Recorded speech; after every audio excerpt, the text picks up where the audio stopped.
I see a real polarity in the things that are going to be most interesting at CES. On the one hand, it's the immersive experience and the development of Samsung Gear and Oculus and whatever magic comes out of other places as those devices start moving into the retail mainstream and the mainstream of consumer experiences. So deep immersion is one pole. The other pole is the completely passive sensor-filled world.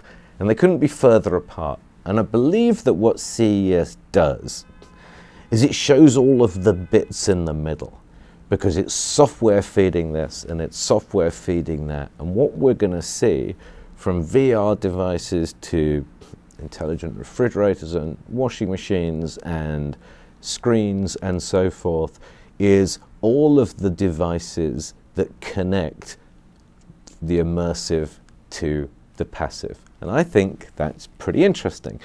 And it's going to be fascinating to me to look at the state of those immersive devices and think about whether or not they've conquered that great challenge. And that great challenge, of course, is how do you be all about wonder and not all about nausea, which is tricky, which was the problem that 3D TV had. And on the passive side, how do you make things intelligent enough, either at the device level or the package level, to communicate with the ubiquitous device, most commonly the smartphone, to actually start joining up the home experience with the retail experience. So I see it all as being connected. And I like to think of CES now as the consumer experience show rather than the consumer electronics show, even though the trade organization has changed its name from the Consumer Electronics Association to the Consumer Technology Association, which is interesting. Presumably they couldn't have the Consumer Technology Show because Cadillac already has CTS, so I'm just guessing they couldn't do that. And so I like to see it almost from above and think about the floors wherever they are, whether it's wearables, intelligent home, screens, domestic devices, automobiles. I like to see that as a map from above and think about the connections that are taking place within them. And if you do what I do, which is work in the advertising business, and our business is to connect brands and consumers, and to do that through everything from immersive experience to passive data connection, then CES is rich in context. If you go and look at it and say, this screen is curved and this one isn't, then it's not so much fun.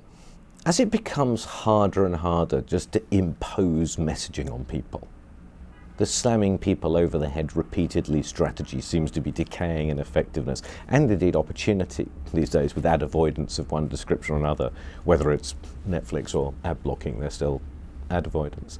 The challenge then becomes, how do you weave brands and their emotional and functional purpose into the fabric of the way people live their lives and into their lives themselves? And so I think people are going to be thinking about how they can look at that network of connections, from immersion to passive receptors, whether they're in cars or headsets, and think about how you go about weaving those brands into the fabric.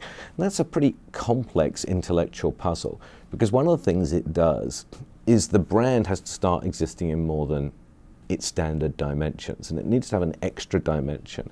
So every brand needs to be data infused, either at the pack level or at the display level, because it's going to be the connection between that data infusion and the devices that help those stories become discovered by consumers.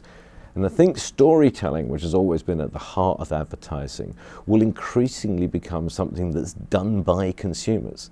And they'll be telling stories of their experience, of the brand's function, of the service it provides, of their happiness, unhappiness, the things they associate it with.